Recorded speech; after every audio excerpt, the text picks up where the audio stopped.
moving on to the latest updates from Canada. In a major setback for the study abroad hopefuls, Canada has imposed a sharp cut in the intake of its international students.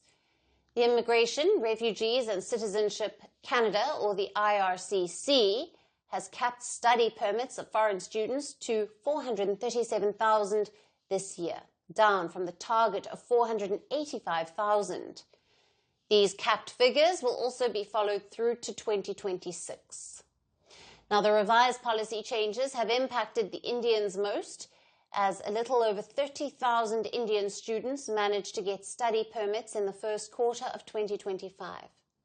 Now, the figures reflect a 31% decline from over 44,000 study permits issued in the same period last year. Ottawa's limited intake is a part of a broader policy to reduce the inflow of foreign nationals into the country in response to housing unaffordability and pressure on health and transport infrastructure.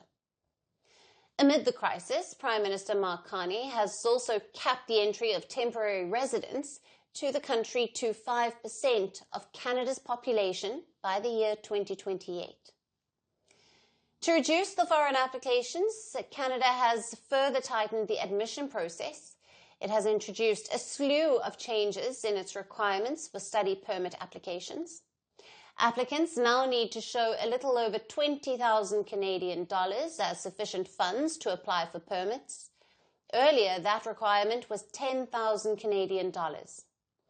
The authorities have also made it mandatory for the designated learning institutions to verify the acceptance letters of each applicant through the IRCC. Even though these policy changes apply to all the international applicants, Indian students are expected to be hit the hardest. In 2023, Canada issued more than 681,000 study permits, out of which some 278,000 were Indians. In 2024, the total number of study permits slid to around 516,000, while the Indian component decreased to around 188,000. India has been Canada's largest student source market since 2018.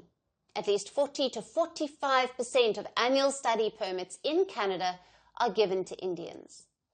A one-third cut in a single quarter would not only hit the revenue for colleges that rely heavily on Indian enrollments, but also have a ripple effect on the Indian student applicants. Many hopefuls who dream of studying in Canada will now struggle to gather more funds. They will also have to apply way in advance than the admissions cycle followed so far, and with airtight documents. At Firstpost, we are choosing to hold on to accuracy. That means we won't always be first. We may not get you your breaking alert. But what you will get is what we owe you. And that is the truth. Verified, checked, and cross-checked. We rely on sources and verified ones. After all, that's what separates a journalist from a loudspeaker. But sometimes even we miss a beat. And when we do, we will tell you. That is our commitment to you. We will wait. We will verify, we will ask again, and only then will we tell you. No noise, no panic, just the facts. Because right now, that is what the country needs most.